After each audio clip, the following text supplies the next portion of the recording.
G'day, how you doing? Adam Williams here. Welcome to Adam Williams Creative, where we do all sorts of incredible photography stuff. How good was it yesterday? Paul Holen. What an incredible adventure, incredible journey down the Grand Canyon, whitewater rafting down the Grand Canyon. Phenomenal. I was hanging on every single word that Paul said. I hope you guys were too. If you missed it, you absolutely did miss something really, really special. Have a look in the description below. As normal, there's a whole bunch of good information down there, but I have included a link to Paul's incredible photographic journey, photographic story yesterday. Let me know if I'm coming through loud and clear. It's kind of a funny one. Yesterday we had all the cameras shut down. We had the microphones closed down right before we went live to air. We managed to muddle our way through it and get it done, get it up and running, and get a pretty good stream out at the end of the day. So that was pretty good. It's a bit chilly, isn't it, in Australia? A bit chilly everywhere, a bit chilly here. Very soft volume again. Okay, hang on. I have my volume turned up to the maximum. Let me know if that sounds all right, guys. I've got my volume maxed out here, and it's seeming like it's pretty good. Loud and clear, says Freelancer. What's going on with the volume? Are you guys serious, or are you having a lend of me? You having a lend? Oh, Graham says clear, not loud. All good with the audio. Anthony, can you turn your volume, crank it up a bit, mate? Is that the issue? Is that not loud enough? Loud and clear. Some are saying loud and clear, some are saying not. So I'm assuming that maybe the volume at your end is down a little low. Let me know if that's the case, because it seems to be pretty good here.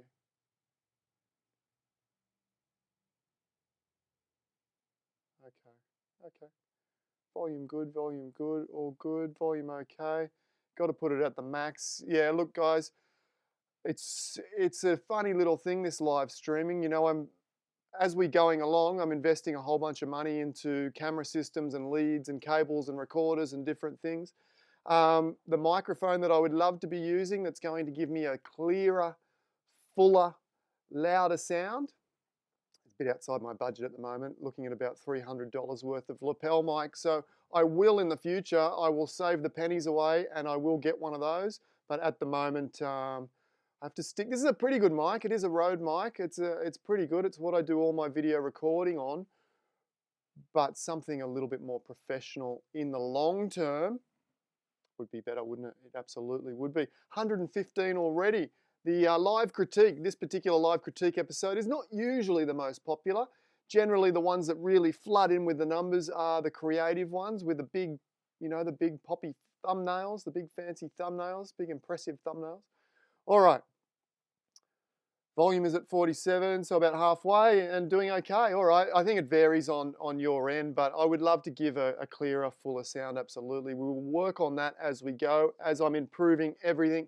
I have some more cables and leads to give me a high definition camera here, and I can switch that camera, which is better than this camera. I can switch that one around to there, and it will be all good. A couple of other things that I wanted to touch on.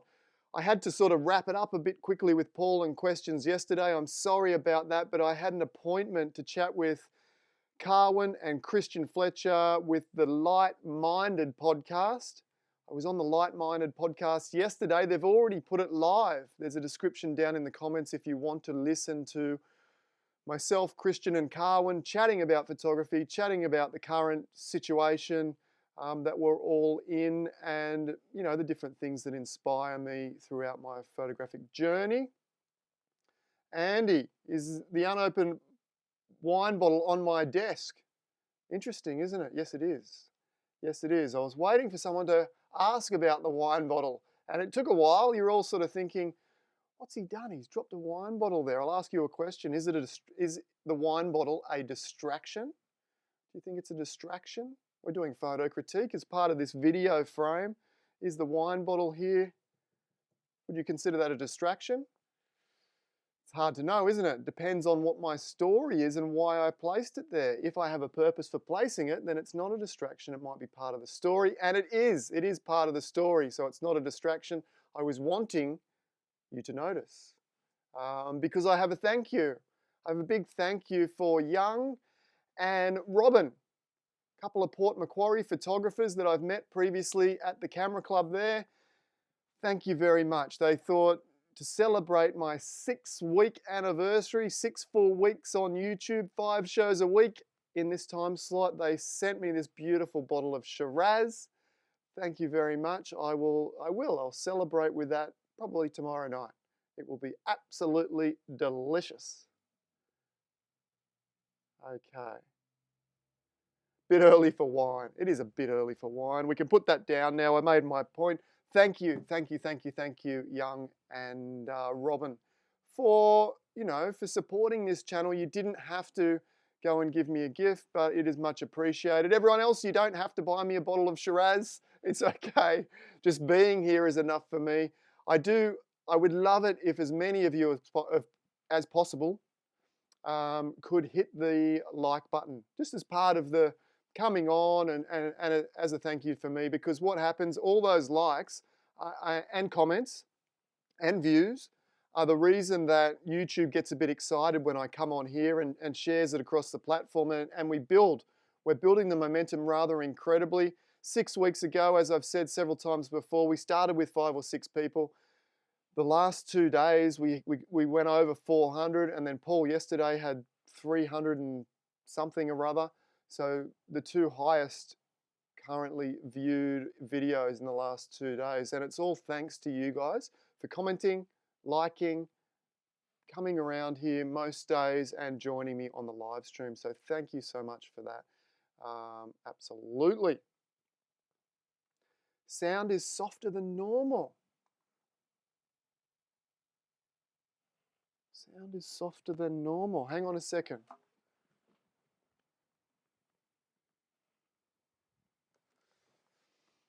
I don't know. I'm sorry about that, guys. I will look to, as soon as I get the funds, I will buy the 𝗃𝗵𝗃𝗀𝗃 microphone. The problem is once you start delving into audio, you buy the new microphone, but then you need the sound, the audio recorder and booster as well. It becomes like a bit of a rabbit hole, to be honest, but I am going to continue investing in this. I am enjoying it, but we will build it up slowly and improve it. Hopefully everyone can hear me. Yeah, Tracy, I believe so. Tracy asked, do the comments in the live chats help? Yeah, I think they do. The likes definitely help. The comments in the live chat help. The comments in the replay videos help as well a lot. If people are subscribing, that helps as well. All of those little, and also the longer you stay on helps. Okay, not that I'm not going to force you. If you're not enjoying it or you've got to do something, then absolutely you go and do that. But all those different metrics help, all the likes, the comments, everything. So thank you all about that. It's been a big week this week. Had a lot going on, and the words aren't coming out properly, but that's okay. We'll get there. Shorts, yeah. Did you spot me shorts? Woo. Okay, we should do some photo critique, shouldn't we? Before we do, yeah, hit the like button, thank you. I mean, normally we get about 1 in 10 people liking, and I know if you don't have a YouTube account, then you can't subscribe and you can't like and you can't comment. But if you have the account, I would love it. Please make it a habit to hit that like button just as a thank you each time you come on. That would be fantastic. I mentioned the podcast down below, something to listen to later today if you like. If you haven't seen Paul's video, jump over and check out that. Link in the description as well. As always, my Photoshop courses are in the description, as well as the best of the live videos that we've recorded to date. I have my 10 best down there as well. There is about 1 week, 10 days left to get your images in the free photo competition. So once again, make sure you enter an image in the photo competition. We now have over 150 entries, which is quite a few, but you know, someone's got to win it. So get in there, have a go. You never know, you might make the final 32. That would be great, wouldn't it? Thermals for David today. G'day, David, how you doing? Yeah, it's a bit chilly here, but being on the mid-north coast, when I say chilly, it's probably like 18 degrees or something like that.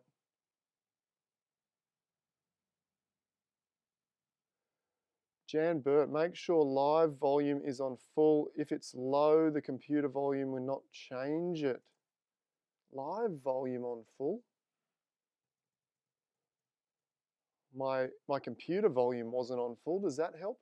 Does that help? My live volume is cranked up, absolutely. As in where the microphone goes into the software and then comes back out. I'll have to do some more testing, guys. Yeah, anyway. I will do that. I will definitely do that. Okay. Enough talking about the volume. Hopefully you can hear me as well as possible. I will try and squeeze in over the weekend some time to test that volume. I'm finding it, to be honest, I'm finding it's hard to fit it all together, to be honest. This live stream is the easy part, but then all the setting up and making sure it's all right is really, really complex. So I'm just looking at getting someone to help me out, employing someone to help me as well. So hopefully, clean shaven for yesterday. Yeah, absolutely. Hopefully with someone else helping me out, we can produce a slightly better result. Okay, thanks guys. Let's get into it. Other camera, let's switch. Where are we? Over here. All right. Hopefully I'm roughly in the middle of the screen. Here we go, photo critique. Photo critique time. Russ Hawkins, he says, in fact, before we even get into this, as I was putting in the images today, I've got 9 images to look at today, and as I was collating them together in Photoshop here, I noticed, I was looking to see if I could move the microphone closer, but it's pretty close as is. I noticed one thing, and that was that most of the descriptions didn't have a lot of storytelling, didn't have a lot of emotion to them as far as what the photographers were trying to capture. They were very literal, and you'll see that as we move through, as in Russ saying here, I was trying to capture the moment, life and death. I mean, that's probably got more story than what a lot of the rest of them do, as far as having a really strong narrative. And it got me thinking, okay? It really got me thinking about what are the important elements we need to include in our photography. And if we have a goal, if one of our goals is to create meaningful, purposeful, moving, emotional images, and really be an incredible storyteller like Paul Holan was yesterday. Paul Holan is an incredible storyteller. But to tell incredible stories, you want it to be engaging, you want it to have feeling and purpose and meaning and emotion and all of those things. Well, the very first thing that we need to do ourselves is to have a conscious vision or a conscious thought about the emotion or the meaning that we're trying to include in our photographs, because essentially I'm of the belief that you can't really create meaningful stories unless you have something meaningful to say in the first place. Now, I understand a lot of us are at the beginning of our photography journey, and it varies as to how much importance we put on that meaning and story depending on where we are in our journey. If you've just recently taken up photography, then all of your focus is probably on, exposure and getting your details in focus and histograms and lenses and depth of field and all of these different technical aspects. And that'll take 3, 6 months, maybe 12 months to get really comfortable. And then you might start moving into elements of composition, rule of thirds and balance, and then the understanding and the study of light might come next. All of these things start to come together. But at the end of the day, what we have all of those different skills for, once we have been capturing photos for 3, 4, 5, maybe 10 years, a lot of us eventually transition into the storytelling aspect. And what we learn all these tools for over those number of years is to tell stories. Now, that doesn't mean that we can't start telling stories a little bit earlier, a little bit sooner. Probably as early as once we're comfortable with the technical side of the camera, we can start using our camera to tell stories. And the very first step of that is starting to get more of a connection with the landscape, with your subject, Start understanding how it feels when you're standing there, when you're viewing, when you're about to capture the image. Start trying to portray how that feels more so. I mean, one of the greatest myths, cliches, sayings that often gets touted about photography, when we think about how many millions of photographers there are in the world, often we hear that, yeah, there's a lot of photographers around, but I see things differently. The way I capture my photos is very unique to the way I see the world very differently. And I think we can really get somewhat confused with that, because on a technical side, the majority of our eyes work much the same, don't they? So in reality, you and me, we see things quite similarly. And I think what we're trying to say when we say, well, my photos are different because they're authentic to the way I see things, it more should be my photos are authentic because they communicate how I feel in these moments. Okay, not so much seeing things, because if we take that literal seeing things, we go around chasing, I don't know, we go around chasing the wrong things maybe. When we're trying to chase meaning, well, not all of us. If you're having fun in photography, then there's no real reason to improve, because fun is the goal at the end of the day. Fun and fulfillment is the goal in photography as far as I'm concerned. But for me, I often lose my mojo, and to really get that mojo fired up, I look for more meaning, a new project with meaning, something new that I need to say or communicate to the world through my photography. And I think that's really important. So if I could give you one piece of advice, stop trying to so much see things in a different way, because it puts a different spin on it. You might start taking photos from behind trees or down low or up high. And look, that's a pretty legitimate way of seeing things differently, but I think you can get more value out of trying to communicate how you feel differently, because there's more scope there. Okay? Just a thought anyway. All good volume here. Okay, so some of you guys, yeah, the volume's okay and some is not. For the time being, we'll stick with what we're doing here today, and I'll test it over the weekend. And I'm probably not going to be happy with it. I'm the toughest judge on myself, and who knows, maybe I'll jump and shell out for the real expensive microphone and the sound mixer sooner rather than later. All right. Russ, trying to capture the moment, life and death, predator and prey. Let's have a look. Let's zoom back a little bit so we can see the whole frame. Absolutely. Beautiful capture. Yeah, I really got that moment. The eagle here. Is that a raccoon? I don't know. I believe it's a USA wildlife. Looks like a raccoon from the TV shows that I've seen. Brilliant. Wow, what a capture. That moment, just with that claw poised right above the neck of the raccoon. It looks like the raccoon is completely, if it is a raccoon, I don't know if it's a raccoon, completely oblivious to the fate that is about to be.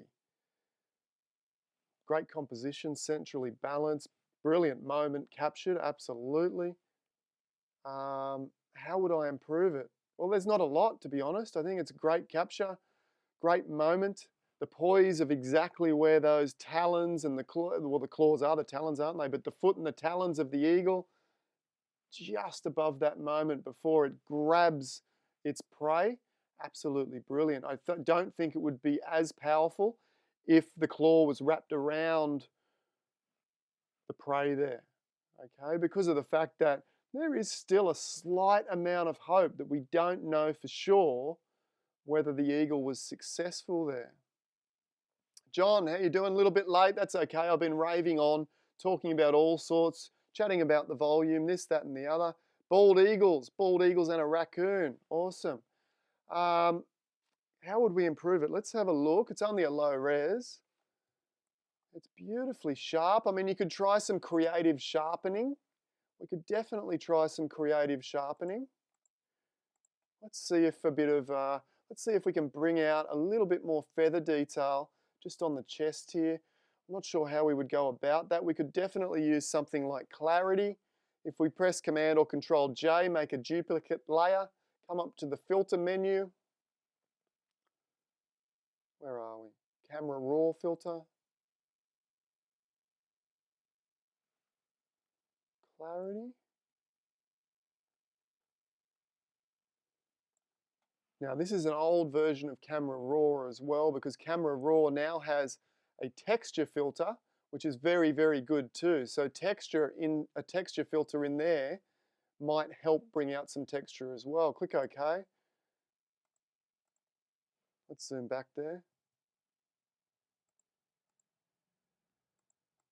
Yeah, it gives the bird a little bit more texture and grunge, and makes the bird a little bit more foreboding as well with those deeper, darker contrasts. Is it a composite, Jane? I got no idea. Russ, wasn't it? Yeah, Russ didn't say it was a composite. I don't think it's a composite. Oh, no, I don't think so. No. Certainly no telltale signs to suggest it's a composite. It does look too good to be true, but I think it is. I think it is just too good to be true. So maybe some clarity. Now it depends. I mean, most of these wildlife type scenes, most of the photographers who capture these scenes like to keep them pretty neutral. You could maybe darken down, you know, some of the outside area. I love the fact that it's a rather shallow depth of field, and the central subjects are beautifully in focus, but the foreground is blurry and the background is blurry. That works really well. You could maybe add a vignette, but I don't think so. I think it's pretty good. You might be able to warm it up a little bit. Let's warm it up a little bit. Color balance.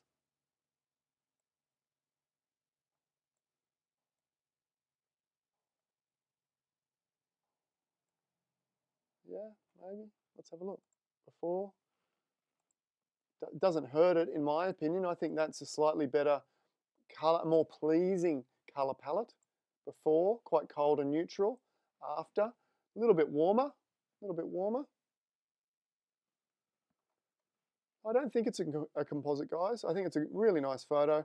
Let us know, Russ, if you're watching along, Russ, or whatnot. Let us know. Is it a single shot, or is it a composite that you've fooled me with? Okay.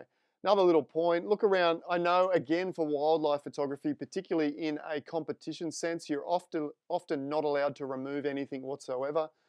There's a little darkish patch up here. I would consider removing that. Little dark patch just there. I would consider removing that. And the little dark patch here, I would also consider removing that. I guess it kind of looks like a composite a little bit, guys, doesn't it? Because of the fact that the prey there, the raccoon there, looks like it has absolutely no idea. You'd expect it to be sort of freaked out like that. Yeah, true, Cheryl, true. Yeah, that's a good point. Yeah, well, actually, you would expect that, wouldn't you? Maybe you guys, you detectives, Sherlock Holmes out there, are right. You would expect if this eagle was coming down to catch a live prey that it would be 2 talons forward, swooping down like you often see them do that, rather than this more vulture-esque style of attack, hopping along the ground and then, yeah, absolutely. Okay. Yeah, maybe. It's a very good composite though. If it is.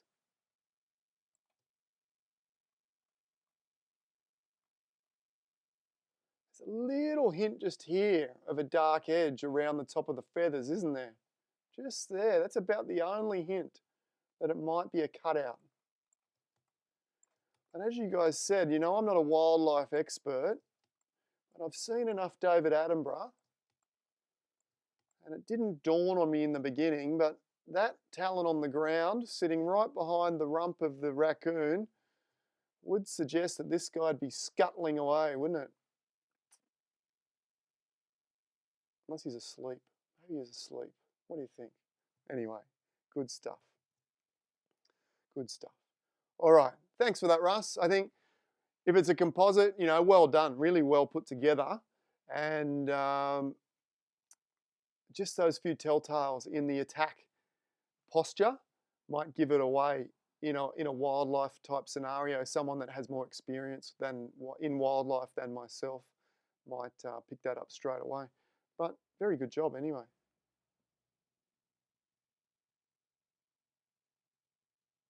Yeah, Andy says maybe the raccoon's a little sick, a little crook. That could be the case too. So we won't cast. Maybe try a slight vignette. Let's have a try. I did think about that. Let's throw a little vignette on it. I mean, a lot of nature photographers don't like to mess with their images too much. I mean, even just darkening down the entire image maybe brings a little bit more drama to it as well, doesn't it? And that's the key. Like, always keep your eyes open. I was going to place a vignette, but then as I darken down, I think, well, hang on, the entire image gets more dramatic when I darken down. So maybe we go like that first, and then maybe we go. So good idea there, Brian. Maybe then we add the vignette. Let's have a look at that. Command or Control I, B for brush.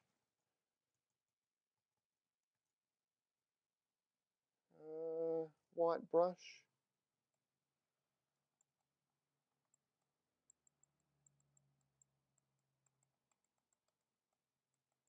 We might just, yeah.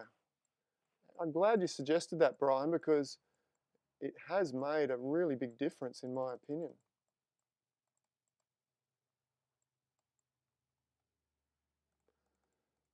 John asks, would the back wing be a little bit blurred with that depth of field? No, not necessarily. Not necessarily. I mean, it depends how shallow it is. If I grab the little thing, you can see we've got the grass is in focus from here. So maybe that far in front of the raccoon, which would suggest maybe double that in the back. Yeah, it probably should start dropping off though. You're probably right. It probably, in this tip here, probably should start slightly dropping off too. But it's really hard to tell in that scenario what plane those wings are in. But given the size and the wingspan of these grand eagles, these bald eagles, yeah, you maybe would expect that to be the case too. All right, so Brian's suggestion was to add a vignette, slight vignette. We did that. We actually darkened the image down through that suggestion, then added a vignette. Yeah, I think that works.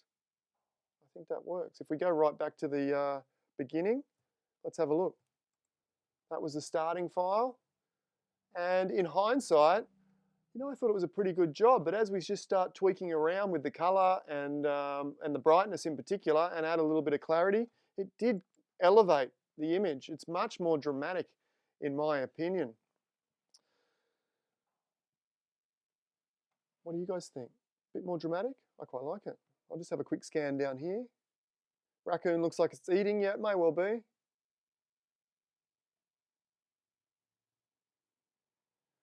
Graham Gall says most of my wildlife colleagues, most of his wildlife colleagues, add a little vignette to help the wildlife pop. Yeah, absolutely.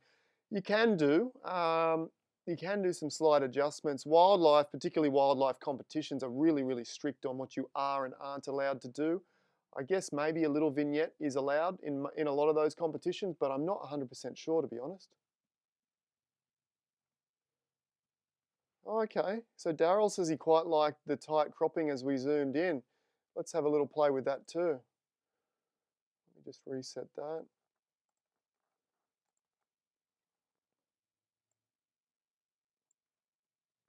You could really come in really tight, I suppose, couldn't you?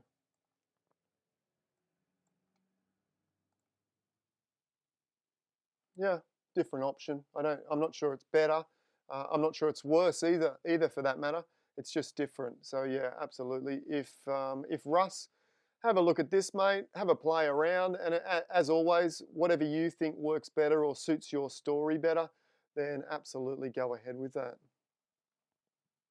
Agree, more dramatic. Yeah, I agree too. It did make that image more dramatic. Let's move along. Gail, are you here with us today, Gail? You're often here with us. Let's have a look. Let's have a read. Firstly, attached, and if you've been watching my critiques, you know that I'm a terrible public reader. I do better at public speaking than I do public reading. It's one of my fears, public reading. And as used to be, public speaking was one of my real great fears as well.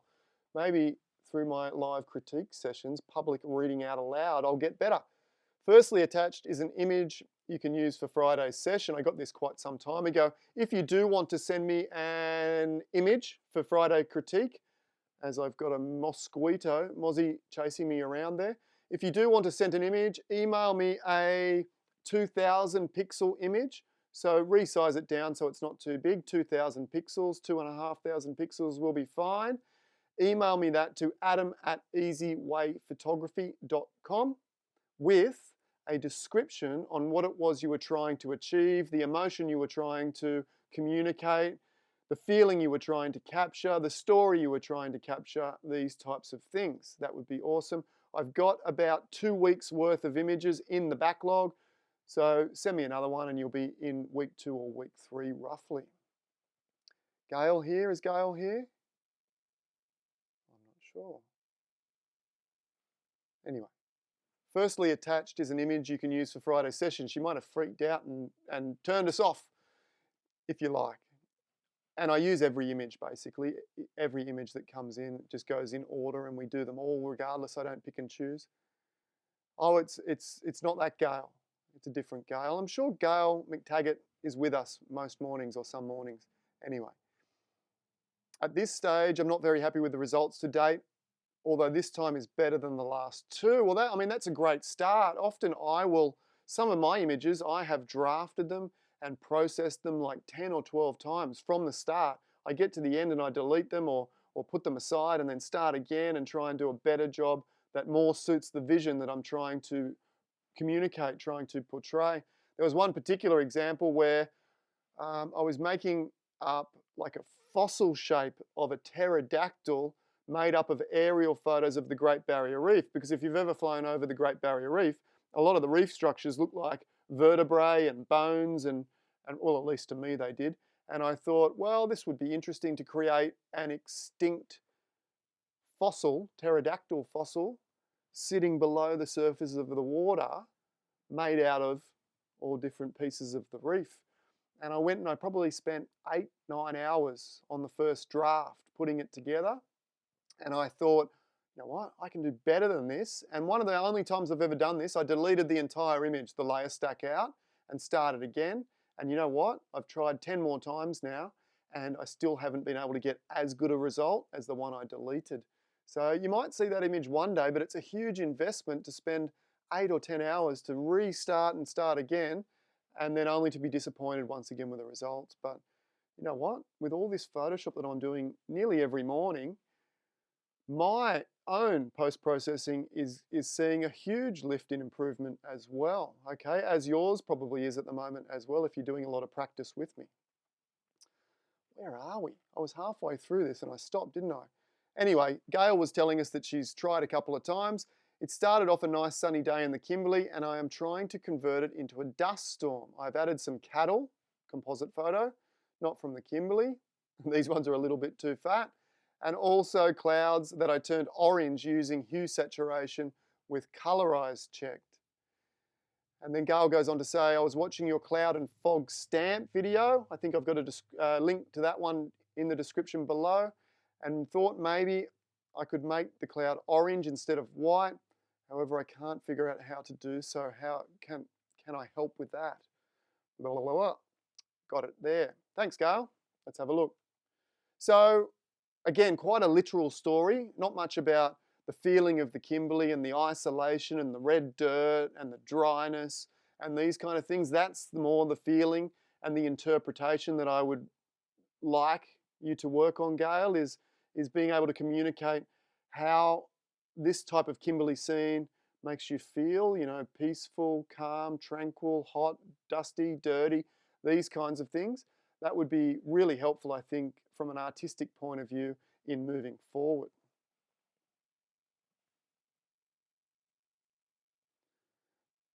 Hello, 𝗃𝗵𝗃𝗃 here. 𝗃𝗵𝗃, how you doing? Great to have you here, mate. Here we go. Whoop, I went the wrong way. I wanted to zoom back out there. Okay, so this was a daytime image, as Gail said, and she's turned it into a dust storm and added some cattle. And I think for, you know, this being one of the first types of these photos that she's tried, or particularly with the dust storm, and she's given it 2 or 3 shots, I think she's done a really, really good job. I mean, to me, first impression are that it does feel like an outback Central Australian dust storm. I've been lucky enough to be in the middle of a Central Australian dust storm, and it does kind of look like that. There's a few things that I'll talk about that you could maybe tweak to bring it more in line with that scene, with that feeling. But all in all, I think you've done a great job. And if we zoom in, let's have a close look. Oops.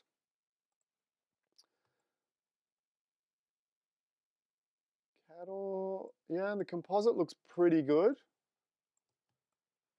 There's some funky stuff going on in here. And that was the first thing that grabbed me as far as being a distraction from your dust storm scene. Other than that, pretty good. Seem to be just maybe losing the cattle's feet, hoofs down here, don't we, a little bit? Maybe, I imagine that maybe that particular cow, don't have enough information to see if it's a cow or a bull, but I imagine that particular one has white socks, white feet there, so maybe, but you know, other than that, really great job. There's some funkiness going on in the background here as well with some high contrasty areas that I would like to tone down, and there's some funkiness, some weird stuff going on with this tree as well that I would like to see toned in to really have sort of set this scene. And it can be as simple as adding a solid color layer and choosing that orangish red dirt color, something like that, and just lower the opacity. And that's probably a bit dark, that one, so we'll double click back in on that solid color. Something like that. Okay, click on the mask, invert, B for brush. And yeah, I only want this fairly softish brush, and we could just sort of paint that. What I'm trying to do is paint in a little bit more haze to take the life, take this really funky contrast out of these trees here, make it a little bit more paintedly.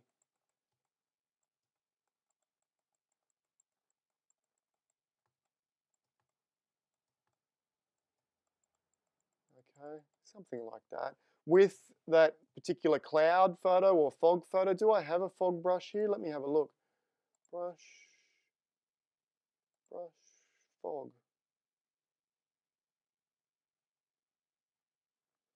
Cloud brushes. I thought I made a cloud brush folder.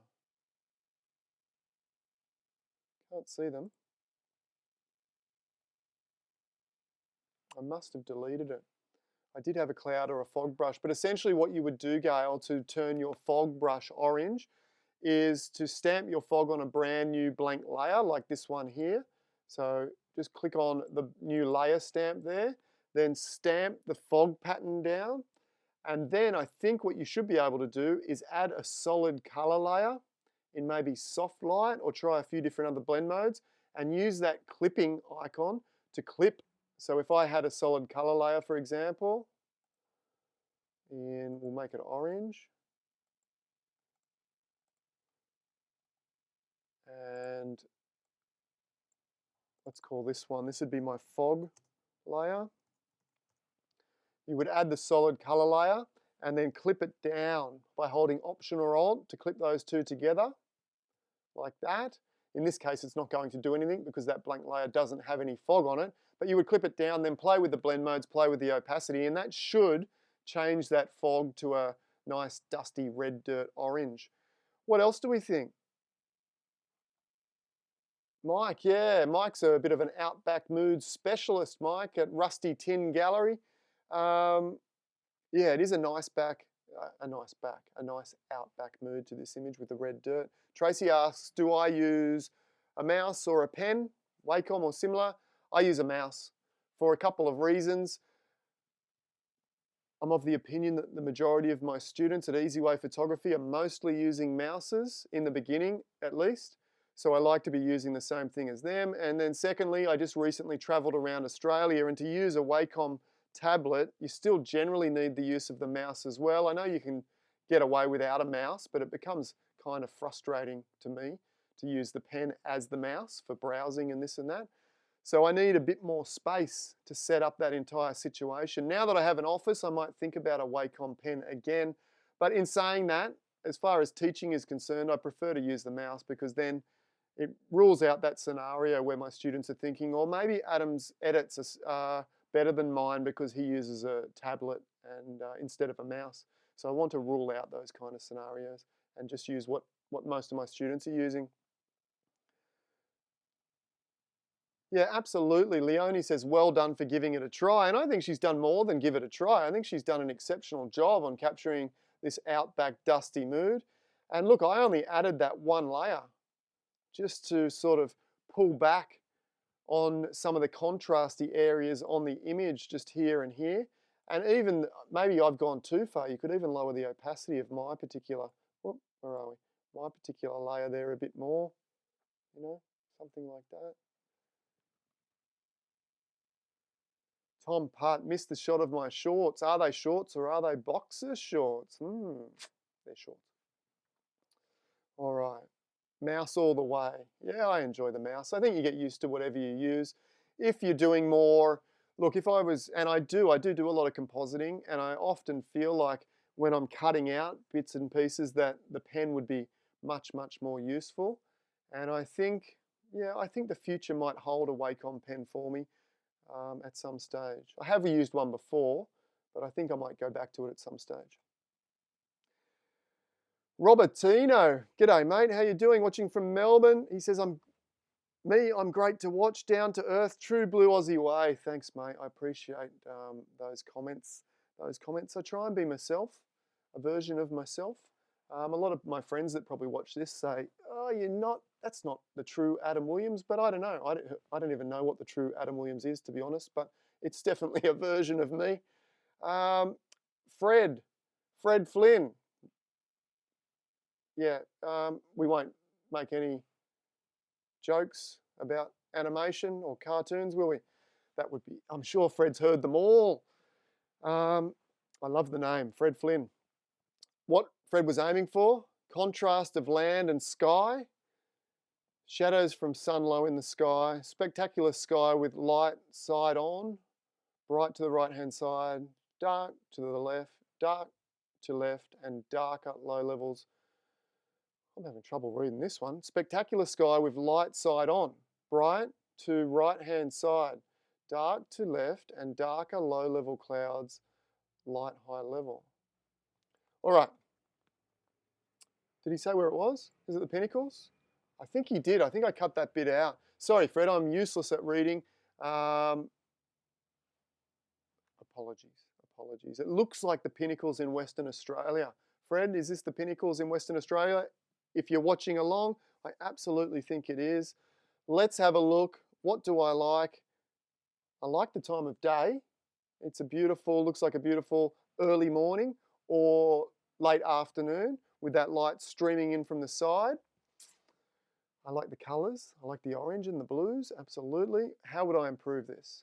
The first thing that jumps out to me, what lens were you using? Let's have a look if I can get that info. Show me. 12 mil. 12 millimeter. I think that's a 12 millimeter equivalent. I thought it was wide and I thought it was super wide. I would have guessed 14 or 16, but it is 12. Now, I have a 12 mil lens myself on my Nikon D800, a beautiful Samyang 12 mil. It is crazy wide, almost captures 180 degrees of the scene. Now, the benefit of ultra wide lenses, or one of the benefits, is you can isolate your subjects and make everything else really, really small as it gets pushed away into the background and sort of diminishes its importance. But to make that really sing, to make that really, really work, and this is through my own experience of trial and error with my own 12 mil lens, because they can be a little bit tricky in the beginning to get really impressive images. One of the goals is, regardless of whatever lens you're using, is often to fill the frame with your subject to a certain degree. Unless, of course, you're looking for scale, which might be a little snow hut, a little hut on a mountainside, snowy mountainside, and the little hut in that case might be the subject, and it might be terribly small in relation to the grand nature of the cliffs and the mountain and whatnot. In that case, it would be adding scale. But for the most part, when we see something really interesting to choose as our subject, you want it to kind of fill the frame. And that comes with experience as well. And I think in this case, maybe filling the frame, you could have done a little bit or moved a little bit closer in this scenario. Because if you get up really, really close to this particular pinnacle, this one here, which I see as the main subject, and then not only do you go really close, but you get really, really low, like even put your camera, you know, maybe put a little bit of a lens cloth down and sit your camera on the sand, pointing upwards, then all of a sudden this pinnacle will be up in the sky and really, really large. And that might work really, really well. We might even manipulate this composition to show you a little bit what I think you could capture if you had have got right up close, filled the frame a little bit more completely with the subject, and gotten really low to throw that subject up and make it really, oh, I don't know, just really, what is it when something's like up and big and grand? I don't know, foreboding, intimidating, sort of, you know, filling the frame. Anyway, you know what I mean. Hopefully. Couple of questions. No, as a beginner, Doug Porter, can you tell me the name of, oh, okay, yeah, Doug, let us know what type of pen and tablet you're using. Wacom is the most traditional, but which model Wacom do you find really useful? Or if there's a really great beginner Wacom that anyone's using and recommends, let me know in the description there. I'd love to know myself. All right, so compositionally, I think maybe with that 12mm lens, you could have got closer and lower, and I think that would have resulted in a more impactful photograph.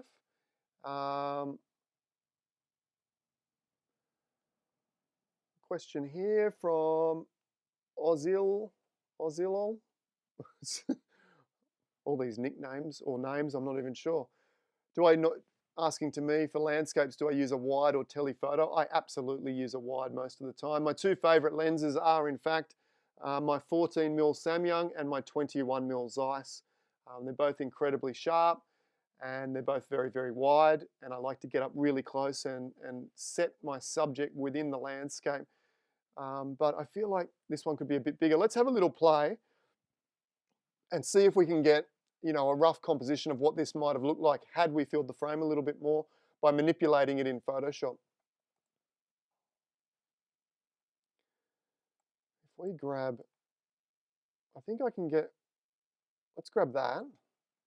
Command or Control J, Command or Control T.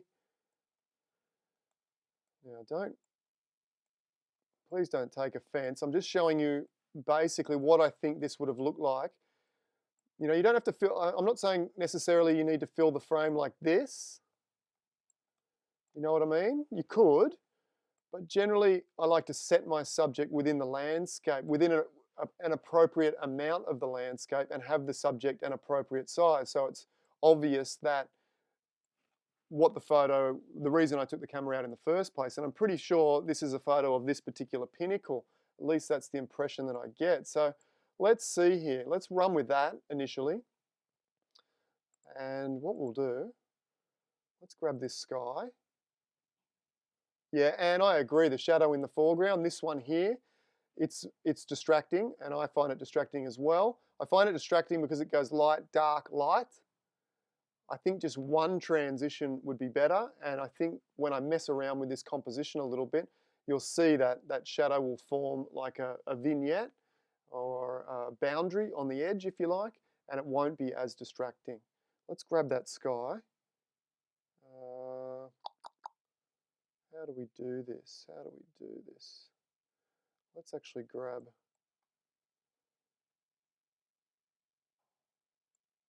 that section. Come up here, paste. Oh, sorry, just move that up. Okay, this will be interesting. I'm not suggesting that you should go this way, Fred, but I'm just suggesting this might be more what it looked like had you chosen to get up really, really close, and we'll see if it's got more impact. Okay, what we'll do,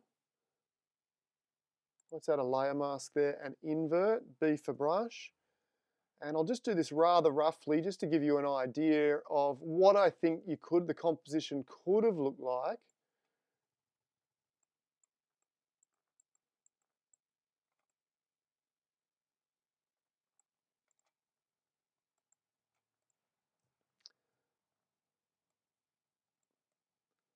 Let's just trace. It'll be a bit rough, guys.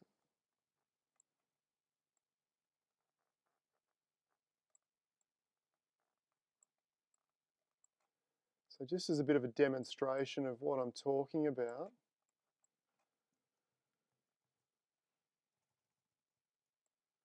Oh.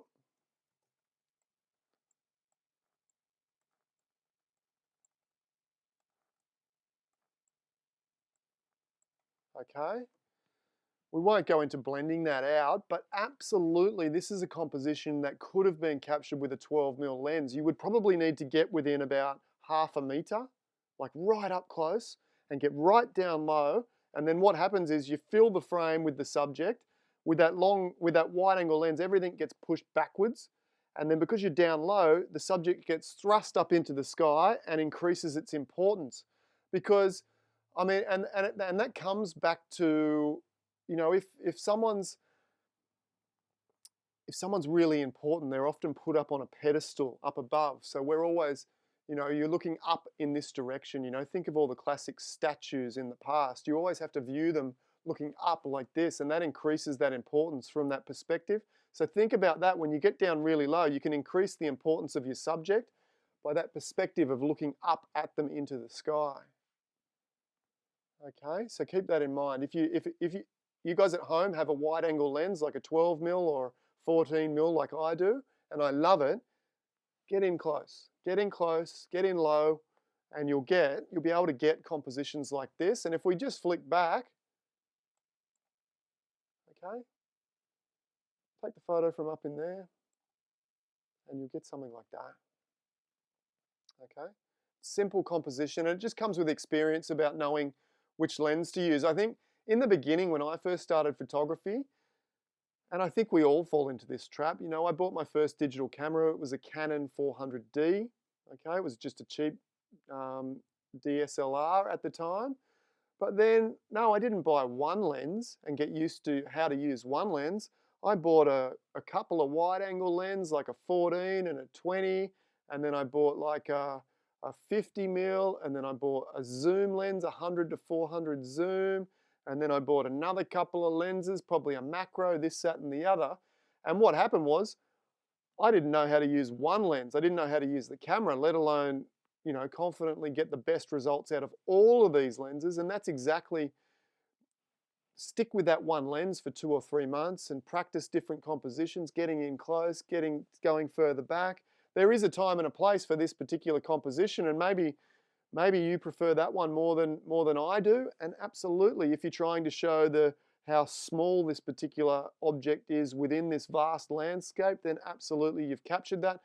But having been to the pinnacles, I feel myself that sort of composition is a little bit more powerful. But anyway, you can make that call. Thank you so much, Fred, for giving me the opportunity to critique that image. Can I explain what I did there? Well, essentially, I'm suggesting, Marie, that this could have been adjusted in composition by getting closer and lower. But basically, all I did, and I haven't blended it very well. It's very ordinary. Look at that hard line there. But essentially, I've just done a sky replacement and pulled the horizon down. Okay, so I've got a new sky here, which happens to be the same sky from the original photograph, and I've just placed it over the one that I made bigger, okay, the foreground subject bigger, and then pulled the horizon down. G'day Terry, good to have you here. Pulled the horizon down, and then I've just painted around the subject with a black brush to bring that back through to the front. I'm not suggesting that this would be a good idea necessarily with our photographs because you're going to lose a lot of resolution by stretching the pixels in the foreground and in the subject. It would be much, much better in this circumstance to try and get this much more impactful composition by getting up really close and really tight and really intimate with the subject in this circumstance. We won't do any editing on that one because I think we got a really good nugget out of that, and we'll keep moving along. Excuse me. 𝗃𝗂𝗃𝗂. 𝗃𝗂. I guess it's 𝗃𝗂. Very Aussie name. I don't think it's an Aussie in Australia. It would be 𝗂𝗃𝗂𝗀. G'day, 𝗃𝗂. Anyway, this photo was taken. I should read these before I come on the show, shouldn't I? So I get an understanding of what I'm about to say. This photo was taken for a 𝗏𝗃𝗏𝗏 farewell shoot. And when I saw the light and the angle through the door, I just had to set this up and take the image. I tried to capture the old with the new in an almost old-fashioned film feeling. Let's have a look.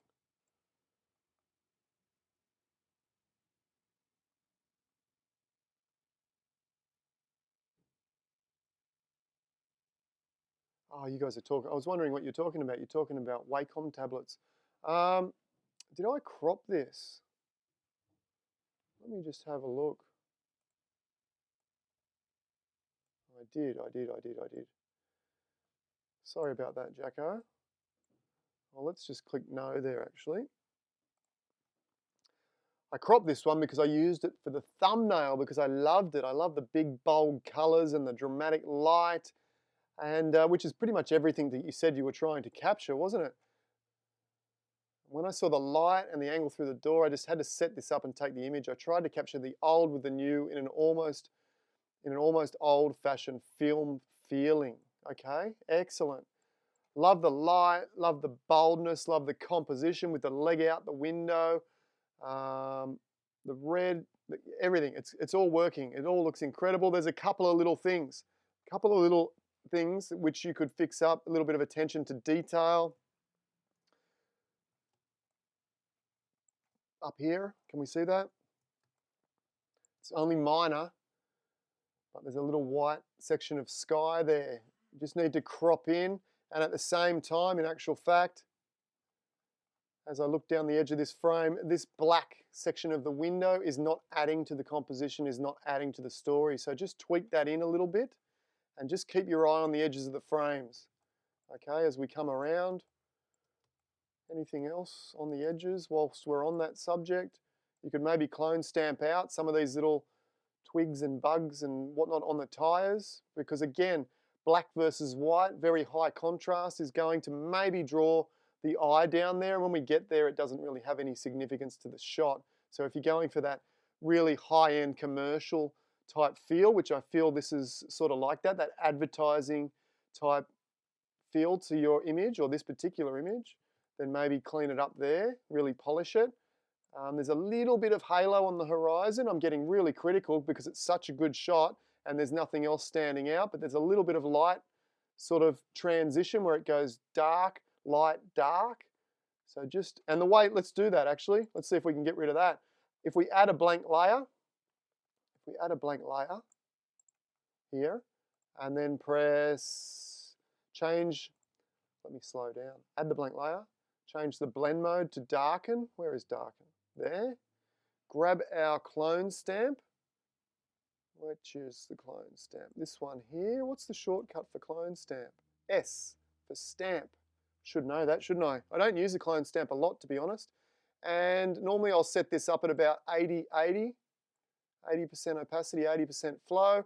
You want this menu on current and below, or all layers. All layers is fine. Let's switch it to that. That will make sure we can stamp onto the blank layer and have it affect the image below. And we'll just, the reason we're going to do darken is because when we select the sky and paint down here, well, actually, let me show you. Let's go to normal. And if I hold down the stamp, click and take a sample, we can run along here like so, right?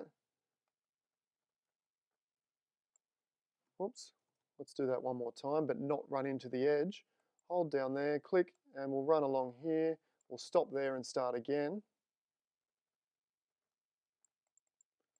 Okay.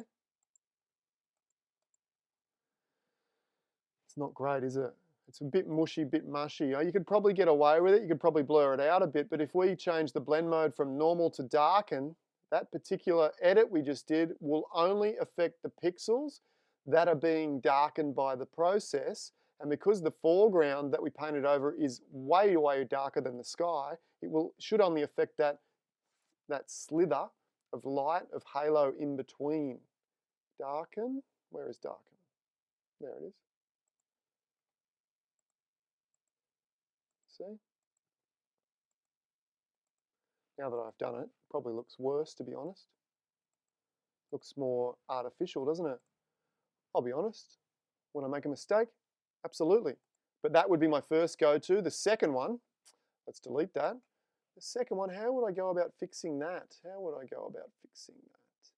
I want to blur the luminosity in that area. Let's see if we can get away with that. You know, if this is a high-end advertising piece, this is the kind of thing that you probably do want to spend a bit of time. Maybe we could just blur that section a little bit. Let's see if we can do that. Command or Control J. That just gives me that section on its own layer. If I add a little bit of blur, filter, Gaussian blur, too much.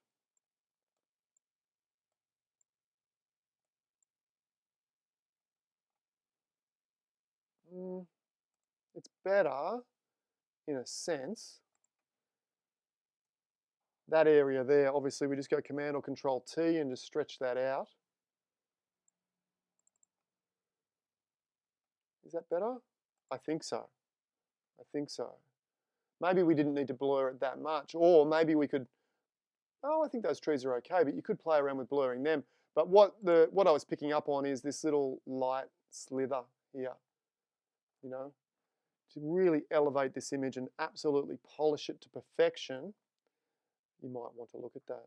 All right, let's zoom back out. How else could we improve this particular image? The other thing, the last thing, so a little crop to remove these little distractions, maybe a little bit of blur here. I love the sky. I would consider maybe toning down these reflections. I want the reflections to be there, yes, because it shows you there's glass in this particular windshield, but maybe we could just dull them off. The way that I might do that would be to clone stamp them out a little bit, then lower the opacity just to soften them off. Let's give that a quick try. It'll probably won't work either the way we're going with this particular one, but it's what it's all about in Photoshop. You can also see some little halos around the steering wheel. And again, if you really want to elevate to absolute perfection, they're the kind of things that you might tweak as well. Okay. We added the blank layer. Oh, hold down Alt or Option to sample. You know, that's pretty aggressive, but then we just lower the opacity. Something like that.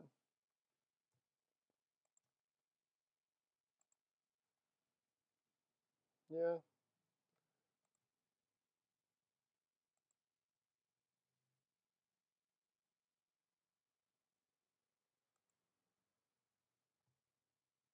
Maybe a little bit here too.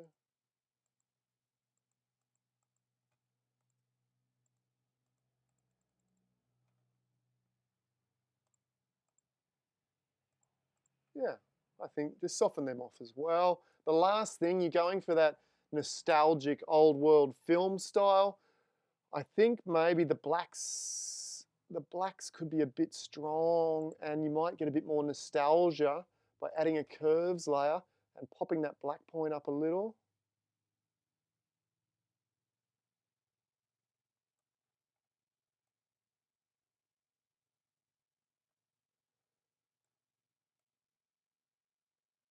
Just messing with the curves here.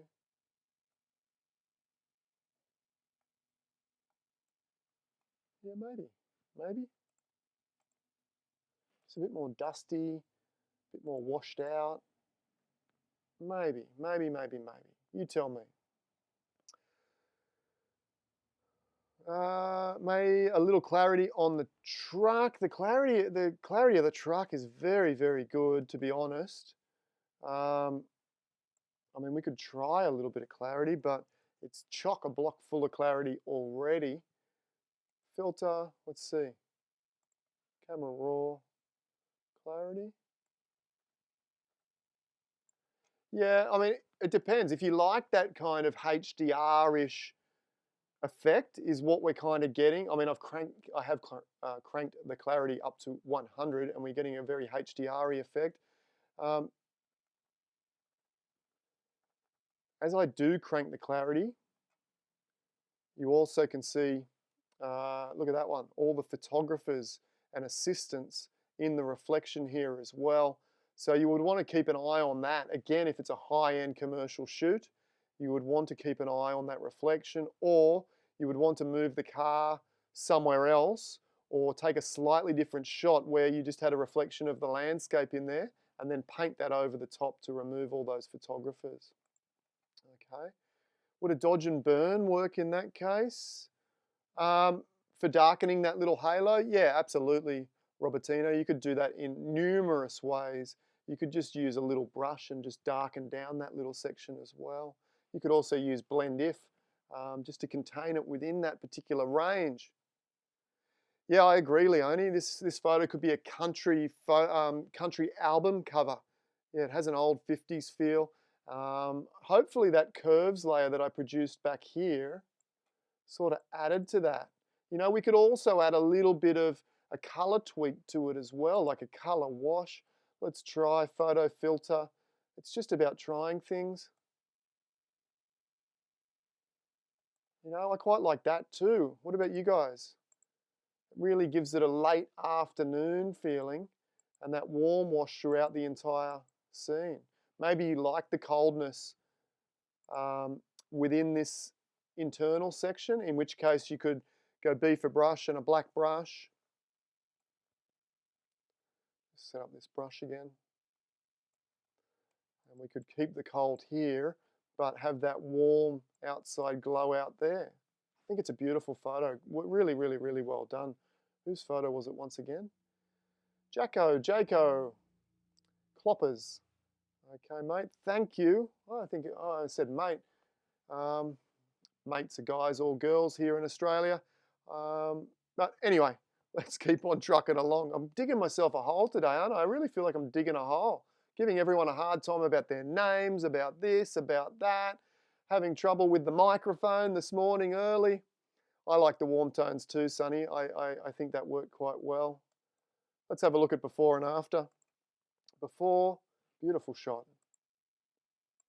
And I think those couple of small tweaks, adding a little bit of warm tone and raising up the black point a little bit with this curves layer here, for me, gave it a more old school film magazine style to it, at least in my opinion. You can see those reflections of the photographers just under the fuel cap there. Lee, just wanting to know, am I doing this right? Absolutely, Lee, absolutely. And I get from that little statement that maybe you're closer to the beginning of your photography passion than, say, 5 or 10 years experience. So we all ask that in the beginning. We all want to know, is what I'm doing okay? And we put it on social media and we ask the world to like it and love it and give us all that admiration. And that's a big part of what we do as photographers, is sharing our work, and hopefully the world really enjoys the efforts that we put in. Excuse me. Lee, let's have a look.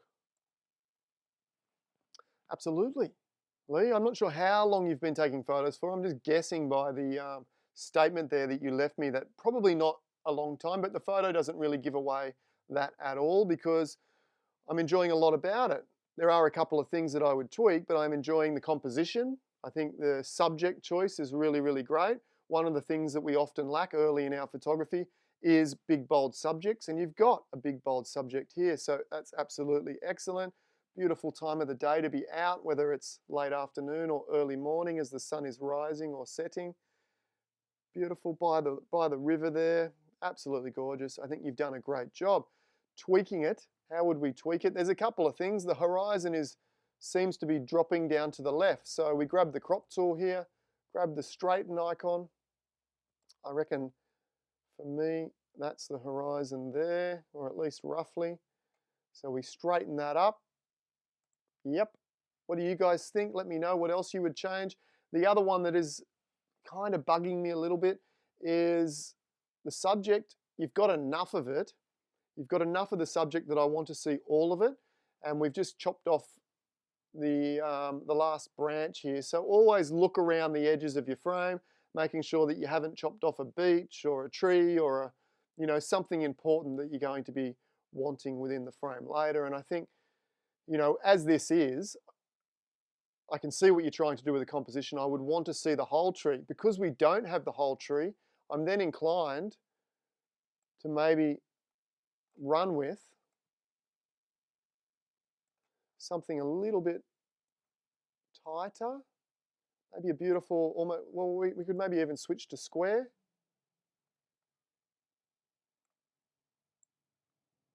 Something like that. What do we think? Yeah, not bad. And look, I think the image, it could be a little bit brighter in the foreground, and this is hard with the particular light that you're shooting in, with the sun being so bright on the horizon, but the sun is well controlled. And in fact, I think you could have exposed the photograph a little bit brighter. Yeah, you could have pushed it just a fraction brighter. As I look at the histogram, there's a little bit of room here to maybe just extend that exposure. If it's captured on, a point and shoot, usually you can turn up your exposure compensation to brighten up the image a little bit. Just a case of taking a test shot and then have a look and think, oh, well, I might brighten that up. Or often, just in case, what I'll do is I'll take a darker photo, the one that I think is right, and then maybe a brighter one as well, so that I've got the full range, just in case my, the one that I think is right isn't perfect. Then I have a darker one and a lighter one to maybe mix and match or choose a different one. Now, the other thing that we could do is maybe just brighten up the scene a little bit in Photoshop here. Let's have a look if we can do that. Curves layer. Yeah, you can see as I pull that up really aggressively, there isn't much information that we want to pull back there. So we're going to leave this mostly in silhouette. We will brighten up the sky a little bit like so. And then let's just play. I've got this beautiful cold blue transition from night sky into the early morning sunlight. What if we just tweak this from what is a cold yellow to a much warmer orange yellow? Would that help? We could do that a couple of ways. Let's try selective color. And I believe it's the yellows. Add a little bit of magenta. A bit of magenta.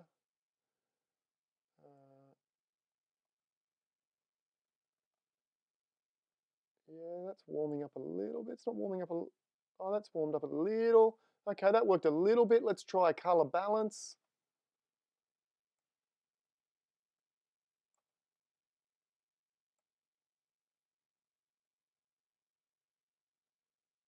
Okay, I'm rather enjoying that. Now, you might like that color tone across the entire image, but we could also just maybe brush out the top a little bit here. Command or Control I to invert, B for brush, X on the keyboard for a white brush. And look, if you're watching along this and you're like, well, I have no idea, whoops, my brushes is too hard. I have no idea what you're doing and how to do this in Photoshop. Have a look in the description below. There is my beginner complete Photoshop workflow course, which is my, the structure, the basics of my Photoshop workflow. Used to be $149. It's now pay whatever you like, including $0 if you're doing it a bit tough. Level the horizon. Yeah, now that I've cropped in, it looks out again, doesn't it? I agree.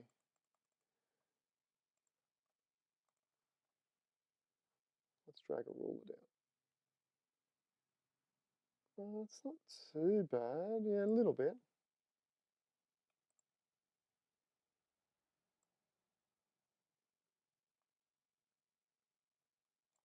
That looks better.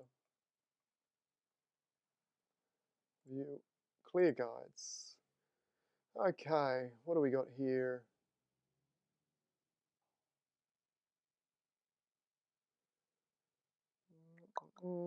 Level horizon mainly, yeah, Brian, absolutely. Could you get more foreground detail in Lightroom by playing with the histogram? Maybe, Jane. Particularly, yes, if this was shot on as a RAW file, then we could bump up the shadow detail in Lightroom. Absolutely, you could get a little bit more information in that. I'm not sure. I've only got the JPEG here, so going into Lightroom is not going to help. But that's one of the main benefits of shooting in RAW, as most of you will know, is you have incredible power in recovering the shadow and highlight detail in Lightroom. In fact, it's probably the one single reason why shooting in RAW is really, really important. Okay, moving along. How many more have we got to go? We still got another 4. Okay, we're about an hour in. Yvonne, hidden birds and forest. Once again, the abstract nature of the desert lake air. I love the louing type birds. Is that the animator louing, like the cartoon louing? Is it Michael louing? And trees that are created by the rivulets of water in the coloured drying bed of lake air. I will get there. Amongst a few other things, I've tried to reduce the white in the top corners. Initially, I just used reduced exposure where they acquired a blue tinge. It was suggested to me to do that, but with luminosity blend mode, perfect, absolutely. Luminosity is an incredible tool. The blue has gone from the right corner, but not the left corner. Is there any way I could get rid of the blue corner without going back to the raw file? Let's have a look. Which corner was the blue in? Anyway, I could get rid of the blue. Blue has gone from the right, but not the left, okay? Left. There's not a lot of blue up there. That's for sure. Beautiful image. Absolutely beautiful. Yvonne sees it as trees and birds. Yeah, absolutely. It's gorgeous. I love the colors and the textures. There's not a lot of blue up there. We could balance it by just adding a warm filter over that section. We could definitely do that. I think it's a beautiful photo, well captured, nice and sharp, which is one of the hard parts about aerial photography, is getting all that detail nice and sharp, but you've absolutely done that. I mean, from a purely technical perspective, I see the story. It looks like a big old 𝗏𝗏𝗏 almost, like a big old round 𝗏𝗏𝗏 sort of reaching up to the sky. So I absolutely love that. My first inclination was maybe a crop might result in a, maybe a crop could result, and square, you know, it's a bit cliche, I suppose, to some degree in aerial photography that everyone goes square, don't they? But let's have a look around at different crops here, and you're probably trying to avoid that maybe, but